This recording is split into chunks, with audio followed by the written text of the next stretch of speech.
quiero agradecer a Julia y a la librería La Lumbre por esta acogida tan cálida que hemos tenido, y espero que no sea el último acto de Pretextos en esta librería.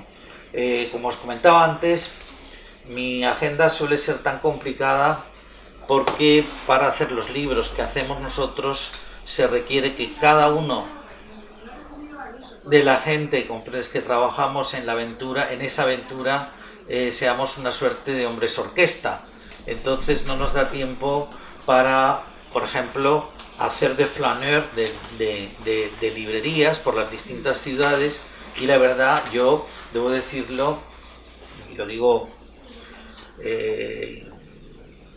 como mea culpa, no había podido todavía conocer esta librería, que a mí me parece que estas librerías precisamente, digamos, ya de los barrios, son un soporte necesarísimo para la supervivencia de la bibliodiversidad, que es en lo que estamos. Y entonces yo quiero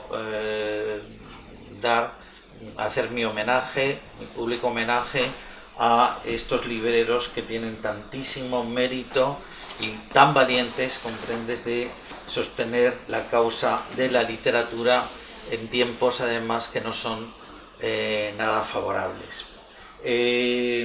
Hablando de causas de la literatura, yo vengo desde hace un tiempo, porque no voy a hablar tanto de la novela de Fernando, que desde luego recomiendo encarecidamente que se lea, y no porque la haya editado yo, porque yo hiciera además la labor de aplicar el criterio de excelencia para determinar que esta novela era una novela digna de darse al público lector, ¿no? Yo creo que Fiume, de Fernando Clermont, es una evidencia más, para mí, de la buena situación de nuestra literatura, de la literatura escrita en nuestra lengua. Yo vengo sosteniendo desde hace muchísimo tiempo que hoy, entre las lenguas a las que yo tengo acceso, para mí la mejor literatura se está escribiendo en español y en inglés. Y la evidencia la tenemos, comprendes, porque yo francamente me estoy encontrando una cantidad de escritores, tanto de la otra orilla del Atlántico como de esta, verdaderamente valiosísimos. Uno de ellos, que duda cabe, es Fernando. Pero yo creo que responde además a un conjunto de cosas, a una realidad que tendríamos que empezar a reconocer los propios lectores en español, ¿no? Yo creo que la literatura es en español, hay que empezar a dejar ya de hablar de literatura española. La literatura en español, francamente, está en un momento óptimo, y hay que reivindicarlo, y tenemos que dejarnos de provincianismos, y desde luego para mí es muy importante que se dé a conocer al último poeta o al último narrador checoslovaco o filipino o serbo-croata, porque nunca está de más tener un conocimiento universal de la mejor literatura que se está haciendo. Pero por favor, no descuidemos lo propio, porque creo francamente que nos estamos perdiendo cosas muy buenas.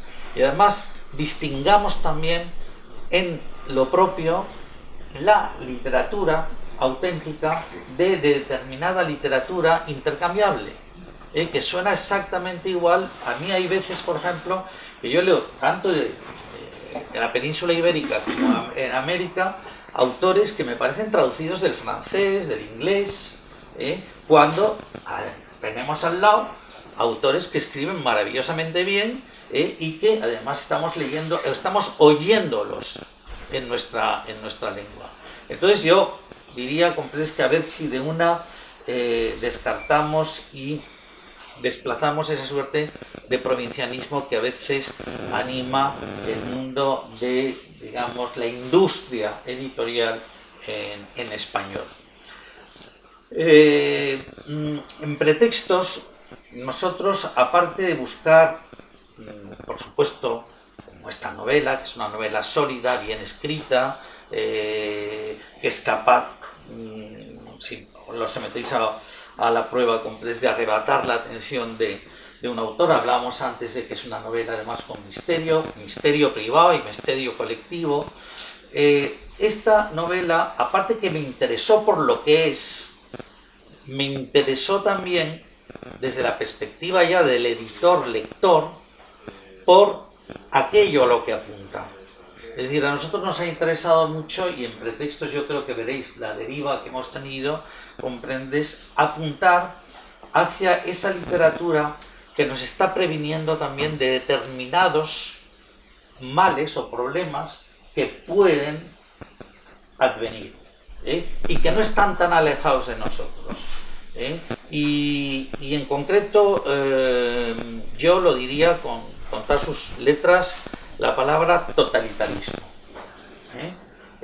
Yo creo que esta novela, aparte de la historia, la anécdota que nos cuenta de Fiume, D'Annunzio y tal, lo que está también está haciéndonos, a mi juicio, por lo menos yo como lector me sentí aludido por eso, está haciendo una reflexión de hacia dónde vamos, es decir, hasta qué punto nuestros comportamientos a veces, sin querer y sin darnos cuenta, apuntan hacia un lugar, comprendes, que puede ser tremendamente peligroso. Yo, bueno, por el momento lo dejo aquí. No quiero desentrañar. Una de las amigas decía, no desentrañéis demasiado el asunto de la novela. El asunto, supongo que Julia lo irá desentrañando más o menos, si no el misterio privado, si el colectivo, por lo menos comprendes, para que también sentáis el aguijón, comprendes, el deseo de lectura. Y después, si queréis, pues comentamos y hablamos más con vosotros, si alguien la ha leído ya la novela, pues magnífico si establecemos un diálogo. Muchísimas gracias por vuestra atención. Y Valeria, bueno, también quería decir que para mí es un placer que Valeria esté aquí acompañándonos, y un privilegio, vamos. Gracias Manuel. Para mí también, bueno, buenos días a todos. Algunas de las cosas las anticipó Manuel. Oye, ¿me puedo quitar esto para beber agua, no? No te deshidrates, no dejaremos que te deshidrates, no. Yo diré muy poquitas cosas del argumento porque, como comentábamos justo antes de empezar, la idea es solo sembrar una semilla para que les apetezca leer más la novela, ¿no? Bueno, como pueden leer ustedes en la contraportada, la novela narra el regreso de su protagonista, Tristan Beder, que es un antiguo corresponsal de guerra del New York Tribune, a Italia junto con su familia para conocer el sitio donde murió su hijo. Pero, como bien les anticipaba Manuel, Fiume nos propone una doble singladura, un doble viaje, ¿no? Porque de alguna manera es un viaje por Italia, junto a la familia del protagonista, pero asimismo es un viaje por la memoria del protagonista, ¿no? Que recordará justamente los momentos en que estuvo como corresponsal de guerra en el periodo de entreguerras, especialmente en esta ciudad-estado, este territorio autárquico denominado Fiume, que es una ocupación que hizo el poeta italiano Gabriele D'Annunzio junto con unos 200 hombres iluminados de este territorio, ¿no? Y la experiencia del protagonista en Fiume. Yo me quiero centrar un poco en los méritos literarios del libro y voy a decir que una de las cosas que más me gustó es la voz del narrador protagonista. Porque uno muchas veces, no sé si les sucede, uno lee un libro y escucha la voz del autor. Aquí uno se adentra en Fiume e inmediatamente empieza a percibir la subjetividad con la que Fernando dotó a su protagonista. Y uno está escuchando la voz de un norteamericano, ex corresponsal de guerra, y además, lo más interesante es sus percepciones, ¿no? Porque esta mirada de un norteamericano con su sistema de valores, con su cultura, sobre la cultura mediterránea, podríamos decir, ¿no? Que es muy diferente, ¿no? O sea, todo este pragmatismo de un periodista frente a lo que puede ser un sistema cultural tan diferente como es el de Italia, pero además en un momento histórico de exacerbación, ¿no? Entonces está allí ese asombro, esas reflexiones que, digo, enseguida nos hacen olvidar de que esta novela está escrita por Fernando Clemó y caemos enseguida seducidos por la voz de Tristan Weber, ¿no? Como anticipó Manuel, entonces se trata de esta historia que hay un revisionismo histórico de este periodo de entreguerras, ¿no? Que dice el narrador, esta historia solo podía empezar aquí, en un país como este, estridente y excesivo, tan teatral, ¿no? Y un poco más adelante, y por eso me parece muy importante también lo que apuntó Manuel, porque esta novela intenta desentrañar lo que vino después, ¿no? En la Segunda Guerra y después de la Segunda Guerra. Y en otra parte de la novela el narrador dice, en la gangrena de la democracia de principios de siglo se retorcía ya la larva del autoritarismo, ¿no? Entonces tenemos este revisionismo histórico que hace el personaje narrador y además el misterio privado, como lo tituló Manuel, que es la reconstrucción de su propia historia, ¿no? O sea, cuando este narrador, cuando este protagonista deja Fiume, que regresa a los Estados Unidos, pasan un montón de cosas que no les voy a revelar, y de alguna manera el regreso a Italia en otras circunstancias completamente distintas, ¿no? Buscando el sitio donde murió su hijo, se activa esta cosa tan peligrosa que es el ejercicio de recordar, ¿no? Y el narrador dirá una frase estupenda que es, la memoria es una ruleta rusa en la que de tanto en tanto se carga una bala. Otro de los méritos que no es menor de esta novela es la vivacidad de la narración. Es una novela muy dinámica, con una, y en esto, por eso digo que Manuel me desarticuló un poco el... Hemos visto lo mismo, por lo cual me alegro. Me alegro. No, porque yo mira lo que había escrito, la vivacidad de la narración por la música literaria de la prosa, que es propia, es personal, no suena traducido, como decías vos, ¿no? Que nunca es excesiva, porque tampoco es una prosa de estas que nos descoloca por su lirismo, que no le pegaría nada al protagonista, perdón. Ni por su erudición, perdón. Exactamente. Ni por su erudición. Exactamente. Y dentro de esta vivacidad, que no es solamente, ya les digo, la música literaria de la novela, sino también por los saltos de tiempo y espacio a los que la novela nos somete. Que a mí eso me parece un gran mérito porque dentro de esas tres historias que la novela articula, con espacios tan distintos y con saltos temporales tan grandes, y nunca te pierdes leyéndola. No tienes ni que volver para atrás ni para adelante, y eso evidentemente habla del trabajo profundo de Fernando en la elaboración de la trama, ¿no? Bueno, en esta sobresaliente técnica que combina ritmo, elipsis y elocuencia, escribí, ¿no? Hay, como les dijo ya Manuel, varias intrigas en torno a Beder y su familia, que no haré spoilers, pero que también son un modo como se dice en inglés, ¿no? Un page turner, unas ganas nos dan de ir avanzando con las páginas, ¿no? Otra de las cosas absolutamente interesantes y que despiertan mucho interés y mucha voluntad de al menos desplazarnos por Wikipedia es el desfile de personajes históricos interesantísimos que están desplegados en sus páginas, ¿no?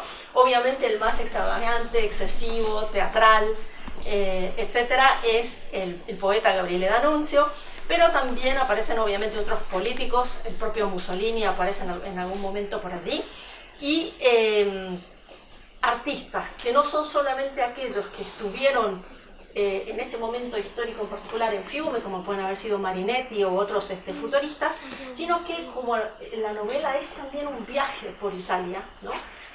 Aparecen evidentemente Bernini, Michelangelo, Respighi, bueno, o sea, que leer Fiume es de alguna manera hacer un viaje, de esto me lo apunté yo aquí, hacer un viaje con un bisturí afilado, porque bueno, ustedes no lo saben, pero yo viví muchos años en Italia, y la novela me invitó a hacer un repensamiento de la arquitectura y de la belleza italiana desde otro lugar, ¿no? Me apunté esta frase porque me parece, dos frases, porque me parecen muy interesantes respecto de esta belleza obnubilante que tiene Italia, ¿no? La persistencia de la belleza, su indestructible arrogancia, vence a la muerte y a la atrocidad.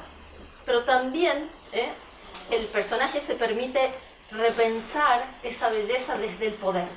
Y entonces, por ejemplo, hablando de un castillo que hay en Ferrara, dice: los hermosos muros del castillo de los Este, sus amplios fosos, la serenidad de sus torres, son en esencia el fruto del miedo, ¿no? Es una gran frase. Evidentemente, esta novela es muchas cosas y yo no quiero seguir diciendo nada más para no arruinarles el placer de la lectura, pero sí quiero decir, en consonancia con lo que dijo Manuel, que de alguna manera nos invita a repensar el presente desde el pasado. Es sin duda una novela que habla contra la violencia, contra la guerra, que nos hace olvidar el valor de la vida, que es algo que parece una obviedad, pero que tendemos a olvidar, y en contra de la rabia, y esto lo quiero subrayar, ¿no? Ahora que estamos en momentos electorales, en contra de la rabia, la crueldad como una ética, ¿no? O sea, porque fueron momentos de alguna manera en las que la rabia y la crueldad imperaron. Pero no teman, la novela termina con un final vitalista y luminoso, y de alguna manera desdice con su trama estas palabras que pueden sonar muy bonitas en un libro, pero que son tremendas llevadas a la práctica, de Gabriele D'Annunzio: en la muerte hay vida y en el espanto belleza. Bueno, pues muchas gracias a Valeria, a Manuel, agradecer también, bueno, a todos los que habéis venido, habéis podido venir, porque bueno, conocemos las limitaciones de la situación. También agradecer profundamente a la librería La Lumbre, a Julia. La verdad es que son muchos agradecimientos para que, bueno, nos podamos reunir y quizás, pues, por un rato nos podemos olvidar un poquito, pues, de la situación, de cómo hace de atenuante de lo que era, bueno, antes una parte importante de nuestra vida. Y esto, pues, bueno, aunque sea un rato, vernos las caras, medio tocarnos, yo creo que esto, pues, se alivia un poco y pasamos un rato mejor. Al menos, pues, es como si estuvieras todo el rato debajo del agua y de momento, pues, bueno, tienes un pequeño respiro. Estos agradecimientos, no sé, yo he hecho con la novela una cosa bastante curiosa estos días, una cosa que no había hecho nunca, la verdad, me la he leído. Sí, no, parece una cosa excéntrica, pero normalmente cuando se publica el libro yo nunca leo el libro, no sé, nunca me he cogido el libro y me lo he leído. Y esta vez sí, pues, la verdad sí que lo he hecho. ¿Y el resultado ha sido satisfactorio? Sí. No fastidies ahora. No, hombre, quedaría ahora quedaría muy mal si dijera no me ha gustado nada, no me ha gustado nada, es una chapuza, pero no, me ha gustado, me lo pasé bien. Había cosas que no me acordaba, sinceramente, a ver, porque bueno, siempre pasa un tiempo. Este libro lo escribí en el año 2018, de principios. Lo empecé en Barcelona, quizás lo retomé marzo-abril 2018, que es cuando me trasladé aquí a Madrid, y lo debía acabar a principios de 2019. Y más o menos, pues bueno, claro, había cosas... A ver, evidentemente es un libro que he corregido, pero no sé si os pasa a vosotros, pero cuando corregís exactamente no estáis leyendo, estáis corrigiendo, estáis buscando, no estáis leyendo así de forma corrida, ni... y no sé, está magníficamente editado y la verdad es que ha sido, bueno, me lo he pasado muy bien volviéndome a leer. Ya sé que queda un poco extraño, pero bueno, con la suficiente desconexión y eso yo creo que sí. ¿Cómo recuerdo ese tiempo de escritura? Pues no sé, a veces a los escritores pues está bien que contemos cosas que no están en el libro, ¿no? A veces en una presentación. ¿Cómo recuerdo ese año? No sé, al contrario de otros libros que he escrito, me lo pasé bastante bien. No tuve ninguna sensación angustiosa que puedo haber tenido en otra novela, ni tuve que dejarlo en algún momento porque pasara alguna cosa, ¿no? Bueno, normalmente cuando escribes una novela, como pasa tanto tiempo, pues siempre te pasan cosas. A veces vas sorteando las cosas y a veces no puedes sortear las cosas y te impide continuar escribiendo el libro. En este caso no, lo escribí de tirón, lo corregí y recuerdo como un tiempo pues realmente bastante feliz. El libro, cosas que me alimentaron antes, quizás para escribir este libro, no sé. ¿Habrás hecho mucha investigación o ya la tenías hecha de antes? Cuando... Yo, D'Annunzio es un tema que siempre no sé, lo veía como un símbolo de algo, así general, como un símbolo del tiempo, lo veía también como un personaje con toda su arrogancia, pero que, bueno, que definía muy bien ese tiempo. Más que definir el tiempo, yo creo que lo anticipaba. Porque, a ver, en realidad, de hecho, no podemos decir exactamente que D'Annunzio fuera un fascista.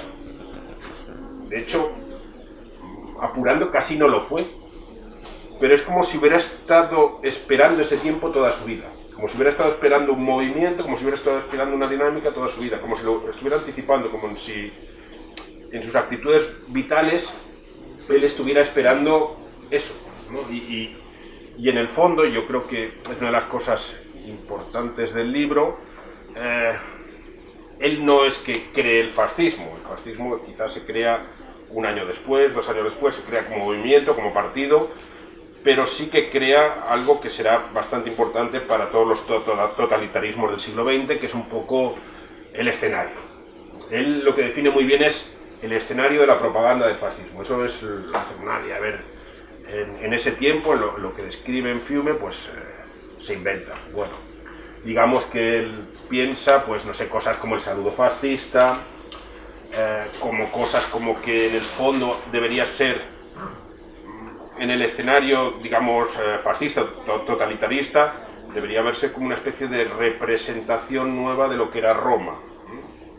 Si pensamos un poco, pues no sé, los ejércitos fascistas alemanes, italianos, todos llevaban unos estandartes como los romanos, todos utilizaban la música, pero también lo utilizaba el ejército ruso, los estandartes. Era una cosa, hay cosas que trae que son interesantes, sobre todo una cosa que es muy de ese tiempo, que narra un poco la novela en una de las tramas, que es un poco tratar a la masa, a la masa que surge como realmente uno de los máximos exponentes de principios del siglo XX, como un único individuo. La masa no se debe individualizar, sino has de conseguir que la masa se acabe comportando como un único individuo para poder dominarla o para poder hacer lo que quieres que haga. Yo creo que esto es lo que él ve muy bien. Hay otras personas que lo vieron, no sé, por ejemplo, si cogemos a Ortega y Gasset, pues, no sé, la reunión de las masas ya nos habla de todos estos fenómenos en el año 22. Y también nos habla pues de una cosa bastante importante, lo que él llama los hombres fuertes. Es un término así muy genérico, pero que define muy bien lo que serían esta especie de caudillos que aparecen pues, en los años 20, en los años 30 y en los años 40. Pues en España, en Portugal, en Italia, en Croacia, en Hispanoamérica, los caudillos, ¿no? Y esto lo define muy bien, este tipo de hombre fuerte, este tipo de caudillaje, que en el fondo se opone a lo que eran las democracias liberales, pues que podían estar en Estados Unidos, Francia, en el Reino Unido, es un fruto de este tiempo. No sé, a mí me gustó asomarme a este tiempo, pero necesitaba que no fuera el protagonista de la novela D'Annunzio. Necesitaba que alguien de fuera viera las cosas. Y por eso pues se crea el personaje de Tristan Beder, que evidentemente ya tiene sus problemas, porque, a ver, algo que no se ha comentado es que en el viaje este que hacen por Italia, pues bueno, la familia no funciona muy bien. Yo no quería adentrarme más en la novela. La gente no es un viaje feliz. Existe conflicto. Hay conflicto. Sí, no se llevan bien entre ellos, ni es un matrimonio estupendo, ni él se lleva... Bueno, en fin, entre todos tienen sus problemas, que vienen del pasado, pero necesitaba como un personaje que viera las cosas desde fuera, En este caso, pues necesitaba un personaje que podía ser norteamericano, que podía ser inglés, que viene de una cultura totalmente distinta, una cultura pues, de las democracias liberales, ¿no? Y que un poco se plantea por qué surge este tipo de movimientos en este tipo de países, ¿no? A ver, el fascismo, como otros totalitarismos, surgen en determinados países, porque son países en que lo que sería las democracias liberales fracasan. O sea, en realidad el fascismo aparece en Italia porque después de unos 60 años, 50 años de intento de convertirlo en una democracia liberal, no está funcionando. La última etapa, lo que se llama el giolitismo, es un fracaso total, es corrupto, es un desastre. En España podía haber ocurrido igual. En España es otro país que no funcionaba, a finales del siglo XIX no funcionaban las democracias liberales, es una cosa que no funcionaba. Rusia es otro ejemplo, el Imperio Ruso es otro país que no funciona y que no pueden funcionar esos métodos y que se aboca a otra cosa totalmente distinta, pero también a otra cosa nueva. Pues necesitaba, no sé, como un personaje que quedara un poco fascinado por eso, fascinado por lo nuevo. A ver, nosotros vemos ahora el fascismo, evidentemente, con toda la carga de crímenes, evidentemente, que ocurrieron especialmente en Italia, en los Balcanes, en Rusia, en Alemania, desde finales de los años 30 hasta mitad de los años 40. Pero en el año 19 no existía nada de eso, era un movimiento nuevo, un movimiento que podía deslumbrar a un joven. O sea, podía deslumbrarte, no sé, aquí incluso en la literatura española tenemos ejemplos de jóvenes deslumbrados por el fascismo que luego lo repudiaron. No sé, pues Dionisio Ridruejo, Berlanga, ¿no? Se me ocurren nombres de gente que no cojeaba por ahí, pero que en un primer momento, en la juventud, puede que un movimiento nuevo, un movimiento que te pide una revolución, que quiere cambiar, que quiere romper con una corruptela interna que hay puede resultar atrayente, ¿no? Y era un poco ver el fascismo como nace para entenderlo. Y yo creo que eso, pues el personaje de D'Annunzio funcionaba bien así, funcionaba bien el Estado Libre Fiume, que bueno, yo no sé, yo creo que era una cosa que sí que es conocida en Italia, pero no es tan conocido en España, lo que era el Estado Libre Fiume, que fue un experimento prácticamente político dentro de la vida de un aventurero. Y yo creo que ese momento, y sobre todo que hubiera una visión desde fuera, era una cosa que hacía funcionar bien la novela. Y también hay una novela que yo creo que sí que influye desde el principio, que es La piel, de Curzio Malaparte. Sí, esa visión es, en realidad, La piel, que es una novela muy cruda, pero muestra una cosa que me interesa mucho, que muestra un poco esta sociedad un poco técnica, ¿no? de los norteamericanos, de algunos países protestantes del norte de Europa, esta sociedad técnica en contraste con lo que puede ser la cultura mediterránea, una cultura más antigua, más rica, más honda, más pícara, ¿no? y que en el fondo siempre hace ver o deja un poco a estos personajes, pueden venir de Estados Unidos, de países nuevos, un poco como niños, ¿no? Y por ejemplo en La piel yo recuerdo una escena en que está pues este trasunto que crea Curzio Malaparte del mismo con un oficial norteamericano y que están hablando con una persona mayor en Nápoles cuando están desfilando los acorazados norteamericanos por vía Toledo, allí en Nápoles, y bueno, están admirando pues la fuerza, pues chicos bien alimentados, un poco rodeado de todo lo que era Nápoles.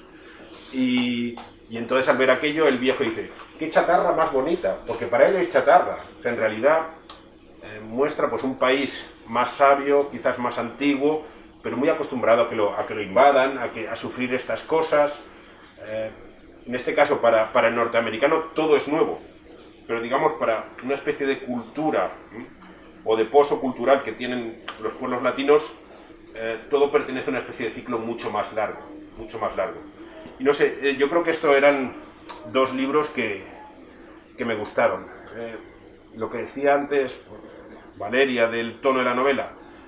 El tono de la novela es alto porque creo que tenía que tener un tono alto. Por ejemplo, si te fijas, hay muchas verdades generales, mucha reflexión del personaje, y creo que sí que debería tener un poco ese tono alto. Una novela que habla de ese tema debería tener un tono así fuerte, o sea, que hubiera mucha reflexión, que hubiera tensión. Casi todo, ¿no? Hay pocos momentos que no sean de tensión, incluso, no sé, momentos que parecen más tranquilos, en que van con el coche, ¿no? Siempre hay tensión en eso. Yo creo que eso es una cosa que con mi lectura pues pues he visto cosas más importantes. No sé, me preguntaron en una entrevista el otro día si era una novela histórica. Yo creo que no es una novela histórica, es una novela de personajes, ¿no? Para nada. Una novela de personajes, no sé. No lo sé. Tiene un escenario muy No. marcado. Claro, yo la veo. No es una novela histórica. Es decir, que tú utilices un acontecimiento histórico, como fue la toma de Fiume por D'Annunzio y ese grupo de iluminados protofascistas, no quiere decir que sea una novela histórica. Precisamente yo creo que lo que no es una novela estrictamente histórica. Además, entre otras cosas, es una novela que está muy bien documentada, pero esa documentación no interrumpe, ¿entiendes? O sea, porque hay muchas veces que en la novela histórica lo que vemos es que hay, a costa, por el purito compres de dar una información o de querer justificar, digamos, en el encaje histórico, la narración, acabas, comprendes, constriñéndola. Y esto no. O sea, yo creo que es el pretexto, nunca mejor dicho, sirve para contarnos una historia. ¿Comprendes? Una historia que es mucho más plural, ¿comprendes? Y mucho más compleja que el simple hecho de recensionar o hacer, digamos, la crónica de lo que fue aquella gesta para unos, un gesto incluso poético, ¿comprendes? Para el propio D'Annunzio, y que no, que eso lo que fue, es decir, lo que anunciaba era lo que se venía encima. Es decir, esas cosas no salen gratuitamente, es decir, esas cosas no se producen de la noche a la manera, de una manera espontánea, porque unos jovenzuelos quieren emular, comprendes, al imperio. No, eso responde, comprendes, a un orden mucho más complejo, ¿sí? Y que hay que tener, tenemos que tener muchísimo cuidado, porque esa bestia, comprendes, sigue retroalimentándose de nosotros, ¿no? Yo lo veo así, pero yo no veo como una novela. Sí, porque además y además es un híbrido. O sea, a ver, decir que la novela es un género híbrido parece una obviedad, ¿no? Pero esta novela podría ser por momentos como una especie de crónica de viajes, por momentos una novela de la que habla de ese conflicto profundo que tiene la familia, una especie de memoria del protagonista y la ambientación histórica, ¿no? La ambientación histórica es muy fuerte y por eso alguien puede llevar y además está desde el título, ¿no? Sí. Y es muy fácil decir, bueno, es una novela histórica, ¿no? Yo creo que eso es muy fácil. Además hay una cosa, es una novela que engancha tanto a aquellos que nos interesa la lección de la historia, a mí por lo menos, me interesa que me cuenten algo que ha ocurrido, que a lo mejor que ignoramos, pero además también engancha al el lector de ficción pura que hay en mí.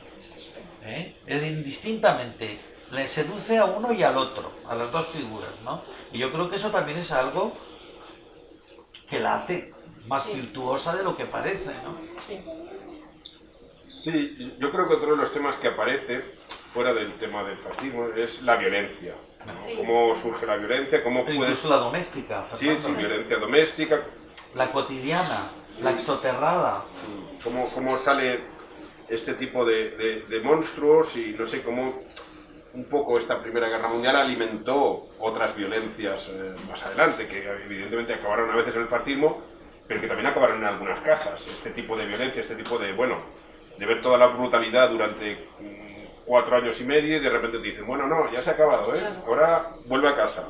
Y vuelves a casa y dices, hostia, no sé, claro, con lo que he visto, aparte de los problemas que podía traer algunas personas, esos problemas los podías llevar a las familias y evidentemente esos problemas acabaron en algunos partidos políticos, movimientos, exacerbando algunas cosas.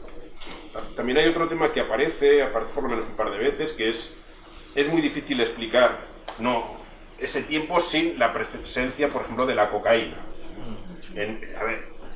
Se consumía además. Muchísimo.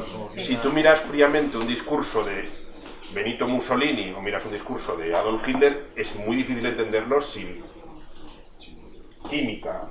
Y como un poco, no solo esta violencia que se genera, sino que encontraron quizá la droga que alimentaba también este tipo de discurso. Y estimulaba. Estimulaba este tipo de discurso y un poco el tipo de discurso, no sé, yo he leído pues un poco al anuncio, he leído bastantes cosas, pero he leído también discursos. y el discurso de D'Annunzio, el discurso de Benito Mussolini, de Adolf Hitler, o de Francisco Franco, pero con un tono más bajo, seguramente venía a ser el mismo. O sea, digamos que lo que se crea no solo en Fiume, sino que crea Gabriele D'Annunzio, es también, digamos, la musiquilla que llevaría el fascismo y algunos totalitarismos, no solo el fascismo, pero su música, cómo se debían decir las cosas, cuáles son los enemigos, cómo debo florear un poco el discurso, y yo creo que eso, bueno, en algún momento también se ve. No sé, ¿alguna pregunta? Bueno, puedo contar una curiosidad, es sobre la foto de... Falta eso. Que me parece preciosa, ¿eh? Sí, bueno, es una foto pues del año 18, evidentemente. Esto es cuando, bueno, una de las hazañas de Gabriele D'Annunzio es que sobrevoló, en este caso, Viena en los últimos meses de la Primera Guerra Mundial. Lanzando octavillas. Lanzando octavillas. A ver, hay que pensar que salió, pues, desde un poco más allá de Venecia hasta Viena. Hay como 900 kilómetros, volvieron una escuadrilla de aviones y bombardearon con octavillas. Esta es la salida, pero bueno, aquí está, evidentemente, Gabriele D'Annunzio, y aquí está el otro personaje, no sé. Me gustó que estuviera el otro personaje porque uno podía pensar que es el personaje de la novela. Sí. No lo es un personaje histórico. Y investigué un poco quién era el otro aviador, el que está con D'Annunzio. Y era, aunque no lo parezca en este momento, el aviador se llamaba Natale Pali, tenía 23 o 24 años nada más aquí. Era un aviador evidentemente que acompañaba siempre a D'Annunzio, y investigué un poquito en su vida y también tenía su pequeña historia, porque este señor... ¿Su novela? Sí. Pues ya sabes. Bueno, pero eso es como es una anécdota, la puedo contar. Murió al año siguiente de esta foto. Él murió en el año 1919, de hecho se mató prácticamente cuando ocurre lo de Fiume, es cuando se mata él, porque hizo un vuelo en que tenía que llegar desde el norte de Italia hasta París y sufrió un accidente y aterrizó en un glaciar en los Alpes. Aterrizó en el glaciar, no se mató, pero digamos que lo que murió es congelado. Murió congelado unas horas intentando bajar después del accidente, aterrizó el avión, hay fotos, pero bueno, tenía su historia Natale Pali, pero me pareció que podía parecerse al personaje, a Tristan Beder, que también tiene un pequeño vuelo con D'Annunzio. Sí. No, de todas las cosas que yo me había apuntado para preguntarte, que más o menos has hablado, yo te decía antes que la novela esta es un híbrido entre muchos géneros, también es una novela de amor, ¿no? Sí. Y entonces aparece... Y de homenaje. Y de homenaje. Y aparece allí algo muy interesante, que es el amor como fuerza redentoria, pero también como fuerza condenatoria, ¿no? O sea, que está desplegado, digamos, en dos momentos distintos y con esta distinta fuerza, ¿no? O sea que por un lado está articulada a través de la violencia, pero también está articulada a través del amor y la pasión, que son algunas veces otra forma de fuerza, ¿no? O sea, otras fuerzas. Y nada, y eso también me parecía muy interesante. Es que sí, no sé, yo creo que si hubiéramos dejado la novela sin, no sé, este tipo de pasiones, es una novela como muy dura, ¿no? Muy férrea, muy histórica, igual un poco cargada y un poco, pues bueno, que haya pues estos acercamientos, que haya pasiones, que haya acercamientos y desacercamientos, le daba un contenido así un poco más humano, porque realmente la historia de Fiume no tenía esa parte, no tenía esa parte. Sí, no, pero lo que dice Valeria es muy verdad, ¿no? Es decir, el propio movimiento fascista es un movimiento pasional. También, claro. ¿Entiendes? Entonces no se entiende sin esa fuerza de la pasión. La pasión ha sido un elemento que ha sido, yo creo que también muy sacralizado en el siglo XX. Y la pasión, que duda cabe, comprendes que en periodo juvenil, en el desarrollo de cualquier individuo, ayuda muchísimo a abrir puertas, porque sin pasión pues no se abrían las puertas, pero hay que tener cuidado cuando determinadas puertas se abren, ¿comprendes? Y yo creo que eso es también un elemento, y yo creo que aquí hay una pasión condenatoria, o sea, hay una relación amorosa también condenatoria en cierto modo, ¿no? Porque el amor a veces nos condena también, o sea, que no es nada que que no estemos inventando, ¿no? O sea, el amor suele ir acompañado, por desgracia, del desamor en muchas ocasiones, ¿no? Pero también en términos políticos, esta idea de la masa como unidad, o Claro. sea, que decías vos, hay un aprovechamiento de ciertos regímenes de la pasión de la masa, de su descontento respecto de ciertas cosas y de una Ahora pasión, lo estamos y viviendo. lo estamos viviendo, de una pasión hacia un líder o hacia su líder y que hace que de algún modo estén dispuestos hasta ofrecer su propia vida en función de sostener esto, ¿no? Entonces, por eso digo, está el amor también como fuerza condenatoria, no solamente a nivel individual de la historia de Tristan Bader, sino sobrevolando el momento histórico, ¿no? Sí, esto del enamoramiento, digamos, de la masa, no es solo una cosa del fascismo. Si pensamos en personajes como Napoleón, estamos hablando de gente que sí que enamoró a un pueblo, incluso lo llevó, pues, muchas veces hacia su condena. Quizás un poco lo que se hace en ese tiempo es sistematizar un poco el proceso, ¿no? De cómo embaucar a un pueblo, cómo fascinarlo, porque evidentemente, pues, no sé... ¿Cómo apasionarle? Sí, cómo apasionarlo, cómo hacerle creer en algo que muchas veces serán utopías ridículas. Y esto vale para el fascismo y vale para... Bueno, estamos hablando de totalitarismo. Totalitarismo, sí. Es decir, que cualquier totalitarismo, a mi juicio, comprende es nefasto. Se puede hablar de fascismo como podemos hablar, comprendes, de comunismo, podemos hablar, comprendes, de nazismo, ¿no? O de nacionalcatolicismo. También. Sí, claro. Sí. Pues, no sé, ¿alguna pregunta por ahí? Luis. Hola. A mí me gustaría saber, sobre todo, es decir, ya sabía sobre qué trataba la novela, por información privilegiada y esas cosas, pero no la he leído todavía. Pero, ¿cuál es el disparador, el gatillo que hace que escriba la novela? ¿El anuncio u otra historia? Es decir, ¿de dónde empieza la novela? En la creación, quiero decir. Sí, yo creo que empezó un poco con la lectura de Curcio Malaparte, de alguna novela de Capuz o de La Piel.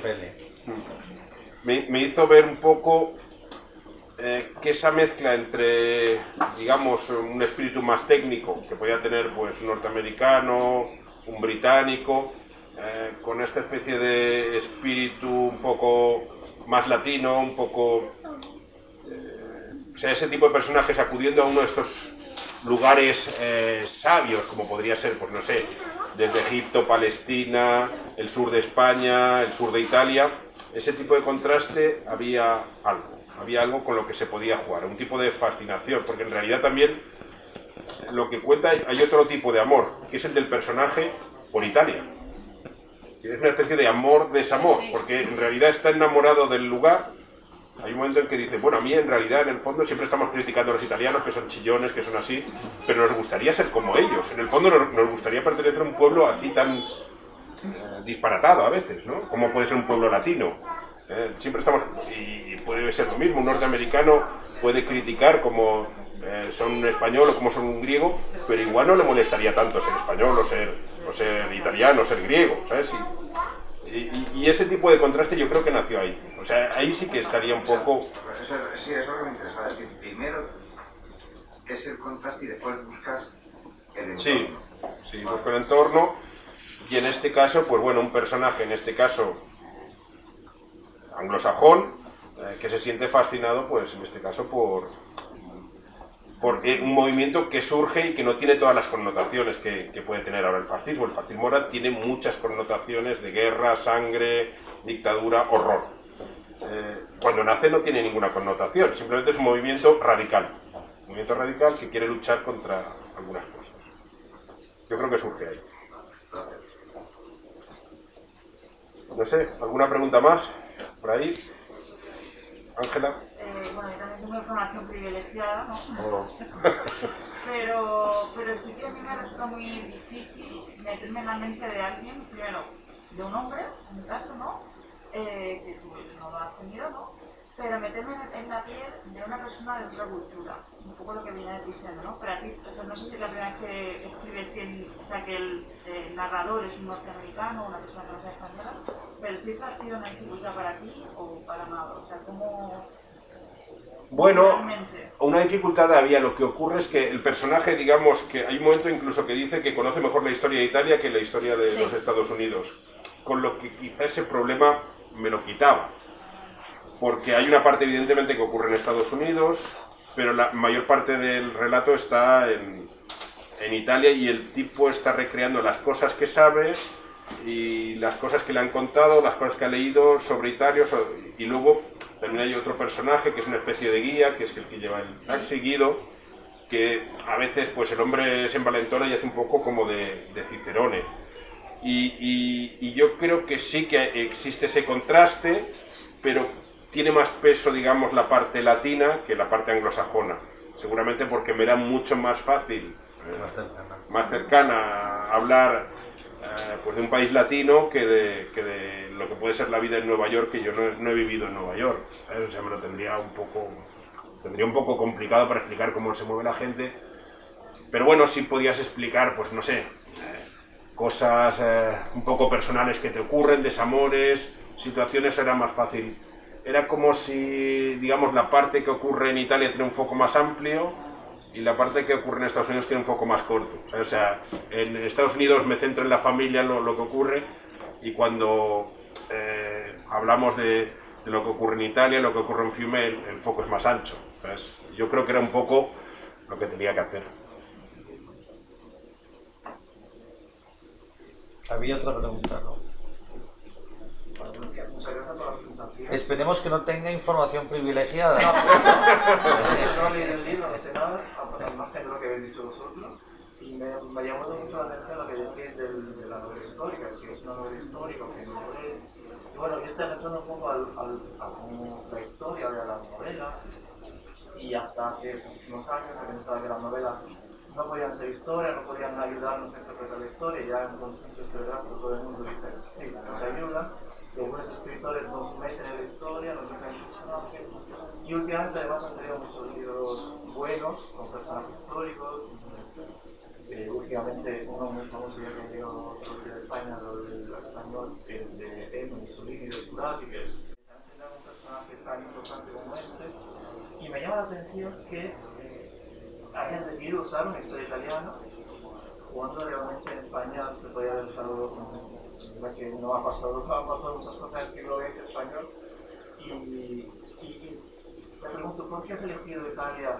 o un caso italiano cuando podrías haber elegido un Primo de Rivera, un Durruti, un personaje muy... Sí, más fuerte. Más fuerte que podría... por el miedo a meterse en una historia que aún no está tan solucionada en España como... No, a ver, yo la verdad, siempre he tenido mucho contacto con... Sí. ¿Tienes ganas de escribir algo sobre España? ¿Sobre este tema también meterse un poco? ¿O es algo que no te atrae para nada? Bueno, ahora me tomaría un descanso, pero bueno, quizá más adelante sí. A ver, más que si que sea italiano, que sea español, digamos que me atraía el personaje de D'Annunzio, me atraía, a ver, entre comillas, me atrae y me horroriza, pero me parece un personaje significativo, sobre todo porque está al inicio de este tipo de movimientos y a la vez yo creo que no había ningún equivalente en la historia española, ¿sabes? Y el tema del fascismo era un tema que me gustaba hablar, que me gustaba hablar porque creo que, bueno, es evidente que, pues por las actitudes que están reproduciendo ahora, es un tema de actualidad, un tema que, pues lamentablemente, pues está rebrotando pues en toda Europa, en Estados Unidos, tenemos ejemplos, no de fascismo, porque eso ya no es fascismo, sino de actitudes totalitarias, simétricas y me importaba el tema. Supremacistas. Exacto, sí. Bueno, al principio evidentemente el fascismo no era supremacista, no. Se va convirtiendo un poco a imitación de lo que ocurre en Alemania, pero más que nada me fascinaba lo que había pasado en el Estado Libre de Fiume. Cuando empecé a leer un poco me pareció que era todo una locura y que había cosas interesantes, no sé, aparte de todo lo que pasa allí, había algunas cosas que no estaban mal dentro de Fiume, dentro del descontrol, pues bueno, no sé, por ejemplo, la homosexualidad estaba completamente permitida. Bueno, entran algunas cosas de... Aparentemente permitida. Aparentemente permitida. Digamos que era un estado muy laxo con ese tema. La droga también, algún tipo de droga, no solo cocaína. Y luego no solo eso, sino que entraron en Europa cosas como podía ser el yoga. No sé, por poner algún ejemplo, había algunas cosas que, bueno, se movilizaron cosas, era como si hubiera sido una especie de olla de grillos durante 1 año y medio, y lo que más me gustaba, más que fuera italiano o que fuera español, era ese momento. Ese momento sí que me parecía interesante, porque, a ver, normalmente uno asocia el fascismo con Mussolini, y Mussolini cuando pasa esto realmente no era nadie prácticamente, llevaba muy poco tiempo con el partido fascista y no tenía, digamos, ese, sí, posiblemente el fondo ideológico, pero no tenía un poco el escenario que le marca la Nuncio.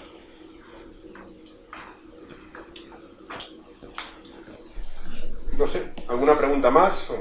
Preguntan vía online si viajaste para documentarte a alguno de los lugares que mencionas en la novela. No, porque, bueno, a ver, en este caso tendría que haber ido a Rijeka, que es Fiume, y no fui. Sí, es un sitio que me gustaría ir, pero realmente no he ido. De todas formas, muchas veces no es necesario. En Roma sí que he estado. Uno de los escenarios principales de la novela es Roma, y en Roma sí que he estado bastantes veces. Pero bueno, yo creo que ahora un poco con la tecnología, con las aplicaciones, con todo lo que tenemos, no sé, también se describen algunos sitios en Nueva York en los que no he estado concretamente. Yo creo que tienes acceso pues a mucha información, tienes acceso, quizás lo que no te da estar concretamente en los sitios es esa percepción personal que siempre igual puede sentar bien, pero no me planteé visitar los escenarios. Pero igual yo no sé, para mí la imaginación es una forma de conocimiento, ¿eh? O sea que yo creo que muchas veces imaginando conocemos más y mejor que estando físicamente en los lugares en los cuales a lo mejor se involucran nuestras percepciones totales y nos distraen, porque al final la escritura es siempre fragmentaria, eso, hay algo que se elige, ¿no? Y siempre es, aunque se esté hablando de algo, aunque el registro parezca mimético, es siempre imaginativo, porque estamos recortando un escenario real, entonces... Y la Rijeka de 2019 no es el Fiume de 1919 tampoco, que a veces igual lo puedes ver mejor en fotos. No, y ahora incluso antes viajar, trasladarse físicamente, era yo creo que muy importante, incluso desde el punto de vista, digamos, de los aromas. Ahora los aromas también están unificados. Es decir, da igual estar en Italia como puedes que estar en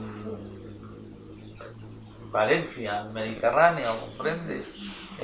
Quiero decir, no es lo mismo, evidentemente, comprendes a mí. Yo soy precisamente un alma muy viajera, a mí me encanta viajar, me gusta impregnarme, comprendes, de la atmósfera, de los sitios, pero es que hoy ni siquiera, comprendes, las atmósferas existen. O sea, hasta eso está, yo creo que, por desgracia, comprendes también, globalizado, ¿no? Huele a hamburguesa en todos lados. Pues no sé, no hay ninguna pregunta más. Yo tengo una pregunta de aprendiz o de aprendiza de escritor o de escritora en este caso. La idea original que tenías, Fernando, es la que al final lograste plasmar, o sea, es decir, lo que has contado antes de que buscabas un personaje que fuera un poco externo, ¿no?, a esa atmósfera y que te permitiera tener otra visión. O sea, ¿cómo lo ensamblaste un poco la novela? ¿O hubo una idea que luego tuvo que cambiar porque a medida que la ibas construyendo? No, sí. Por ejemplo, a ver, he comentado que escribí en el año 2018 más o menos esto. A ver, pero igual llevaba desde 2016 apuntándome cosas, incluso trozos.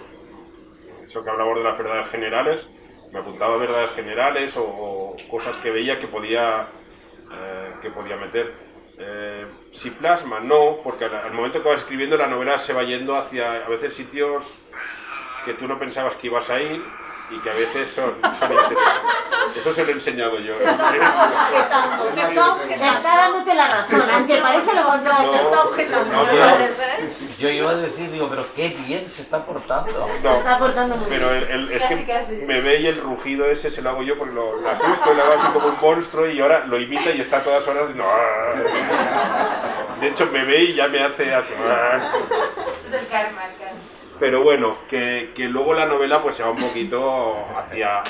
No te digo dónde quiere, porque a ver, bueno, un poco la vas dirigiendo tú, pero a veces muchos personajes que no parecían importantes se convierten en importantes, muchas subtramas que no parecían importantes se convierten en importantes, personajes que te parecían interesantes luego no lo son y luego se transforma en otra cosa. Es como, claro, al ser un proceso largo... Pero la idea original o lo que tú querías contar, Sí, que era sí, eso, sí, sí, ahí sí. se mantiene, ¿no? Sí, Es sí, un sí, poco sí, lo sí, que sí. rodea, lo que, Sí, sí, como sí. tú dices, va tomando su propio Va, camino. va cambiando, fue cambiando un poco, pero bueno, más o menos no la tuve, no se me fue mucho de lo que quería hacer. Bueno, pues no sé, si no hay ninguna pregunta más. Nada, No, pues hay que leer la novela. Hay que leer hay la que novela. leerla, A mí me ha faltado leerla, ¿no? Hay que leer la novela. hay que leerla y contradecirnos en todo Esa, caso. eso es. No, yo pues oye, muchísimas gracias en nombre también de la editorial por vuestra presencia y compañía esta mañana y yo espero que la disfrutéis como yo desde luego la disfruté, porque como editor os advierto que no hay nada que me dé más placer que compartir algo que ha disfrutado uno con el resto de los lectores y personas, ¿no? O sea que muchísimas gracias Valeria y gracias Fernando también por tu Bueno. confianza en pretextos para editar esta, yo creo que estupenda novela. Bueno, muchas gracias a todos. Gracias.